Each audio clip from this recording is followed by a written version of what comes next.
Hello കൂട്ടുകാരെ, പുതിയൊരു PSC വീഡിയോയിലേക്ക് എല്ലാവർക്കും സ്വാഗതം. നിങ്ങൾക്ക് ഈ വീഡിയോ ഇഷ്ടപ്പെട്ടിട്ടുണ്ടെങ്കിൽ ലൈക്ക് ചെയ്യുക, ഷെയർ ചെയ്യുക, സബ്സ്ക്രൈബ് ചെയ്യുക. അപ്പോൾ നമുക്കിന്ന് സംസ്ഥാന പബ്ലിക് സർവീസ് കമ്മീഷനെ കുറിച്ച് പഠിക്കാം. സ്റ്റേറ്റ് PSC സംസ്ഥാന പബ്ലിക് സർവീസ് കമ്മീഷൻ. PSC എക്സാമിന് നമ്മൾ PSCയെ കുറിച്ചും അറിഞ്ഞിരിക്കേണ്ട കാര്യമുണ്ട്. Kerala public service commission 1956 November 1 നിലവിൽ വന്നു. എന്നാണ് state public service commission Kerala public service KPSC Kerala public service commission 1956 November 1 നിലവിൽ വന്നത്. 1956 നവംബർ 1. ഓരോ സംസ്ഥാന സർക്കാരുകളുടെയും കീഴിൽ വരുന്ന സർക്കാർ അർദ്ധ സർക്കാർ സ്ഥാപനങ്ങളിലേക്ക് ഉദ്യോഗാർത്ഥികളെ തിരഞ്ഞെടുക്കുന്നത് അതത് സംസ്ഥാന പബ്ലിക് സർവീസ് കമ്മീഷനുകളാണ്. അപ്പം ഓരോ സംസ്ഥാന സർക്കാരുകളുടെ കീഴിൽ വരുന്ന സർക്കാർ അർദ്ധ സർക്കാർ സ്ഥാപനങ്ങളിലേക്ക് ഉദ്യോഗാർത്ഥികളെ തിരഞ്ഞെടുക്കുന്ന ഏതാണ്? അതത് സംസ്ഥാനങ്ങളിലെ പബ്ലിക് സർവീസ് കമ്മീഷനാണ്. അപ്പോൾ എല്ലാ സംസ്ഥാനത്തും പബ്ലിക് സർവീസ് കമ്മീഷനുണ്ട്. ഓരോ സംസ്ഥാനങ്ങളിലെയും സർക്കാരിന് കീഴിൽ വരുന്ന സർക്കാർ അർദ്ധ സർക്കാർ സ്ഥാപനങ്ങളിലേക്ക് ഉദ്യോഗസ്ഥരെ തിരഞ്ഞെടുക്കുന്നത് സംസ്ഥാന പബ്ലിക് സർവീസ് കമ്മീഷൻ. കേരളത്തിൽ Kerala public service commission KPSC എന്ന് പറയും. സംസ്ഥാന സർക്കാർ സർവീസിലേക്ക് നിയമനം സംബന്ധിച്ച് സർക്കാരിനെ ഉപദേശിക്കുന്നത് അനുച്ഛേദം 320A പ്രകാരം PSC ആണ്. എന്താണ് സംസ്ഥാന സർക്കാർ സംബന്ധിച്ച് സർക്കാരിനെ ഉപദേശിക്കുന്ന ഏത് അനുച്ഛേദ പ്രകാരമാണ്? അനുച്ഛേദം 320A പ്രകാരം. ആരാണ് ഉപദേശം? PSC ആണ് സംബന്ധിച്ച് സർക്കാരിനെ ഉപദേശിക്കുന്നത്. അനുച്ഛേദം 320A പ്രകാരം PSC ആണ്. അപ്പോൾ എന്തുവാണ്? സംസ്ഥാന സർക്കാർ സർവീസിലേക്ക് നിയമനം സംബന്ധിച്ച് സർക്കാരിനെ ഉപദേശിക്കുന്നത് അനുച്ഛേദം 320A പ്രകാരം ആരാണ്? PSC ആണ്. സംസ്ഥാന പബ്ലിക് സർവീസ് കമ്മീഷനിലേക്ക് അംഗങ്ങളെ നിയമിക്കുന്ന ഗവർണറാണ്. അപ്പം സ്റ്റേറ്റിൽ വരുമ്പോൾ ഗവർണറാണ് സംസ്ഥാന പബ്ലിക് സർവീസ് കമ്മീഷനിലേക്ക് അംഗങ്ങളെ നിയമിക്കുന്നത്. കേരളത്തിലെ Kerala governor.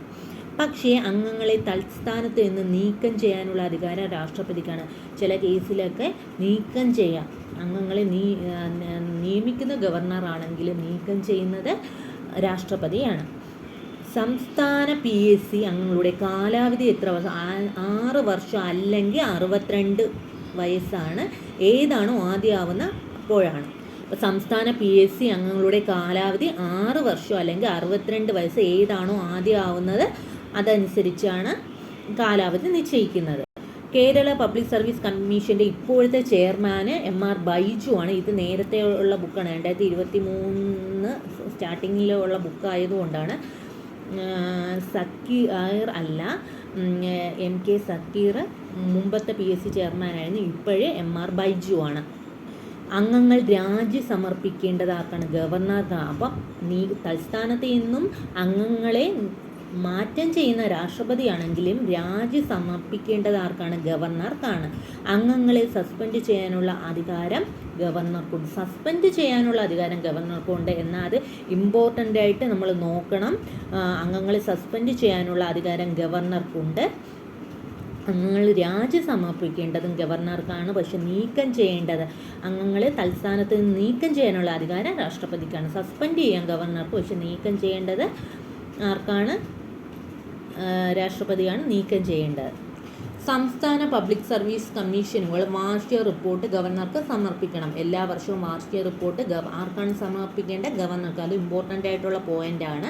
Kerala public service commission നിലവിൽ ഒരു ചെയർമാൻ ഉൾപ്പെടെ 21 അംഗങ്ങളുണ്ട്. കേരള പബ്ലിക് സർവീസ് കമ്മീഷനിൽ നിലവിലെ ഒരു ചെയർമാൻ ഉൾപ്പെടെയാണ് 21 അംഗങ്ങൾ ഉള്ളത്.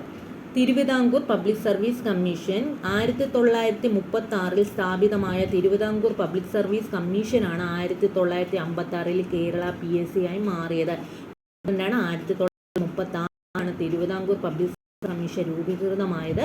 അത് 1956 നവംബർ 1 കേരള PSC ആയി മാറി. തിരുവിതാംകൂർ PSC ആദ്യ ചെയർമാൻ ആരായിരുന്നു? GD നോക്സ് ആണ്. തിരുവിതാംകൂർ PSCയുടെ ആദ്യ ചെയർമാൻ GD നോക്സ് ആണ്. കേരള PSCയുടെ ആദ്യ ചെയർമാൻ VK വേലായുധൻ. കേരള PSCയുടെ ആദ്യ ചെയർമാൻ VK വേലായുധൻ. ഇപ്പോഴാണ് MR ബൈജു. തിരുവിതാംകൂർ PSCയുടെ ആദ്യ ചെയർമാൻ GD നോക്സ് ആണ്. നിങ്ങൾക്ക് ഈ ചാനൽ ഈ വീഡിയോ ഇഷ്ടപ്പെട്ടിട്ടുണ്ടെങ്കിൽ ലൈക്ക് ചെയ്യുക, ഷെയർ ചെയ്യുക, സബ്സ്ക്രൈബ് ചെയ്യുക. Thank you for watching my video.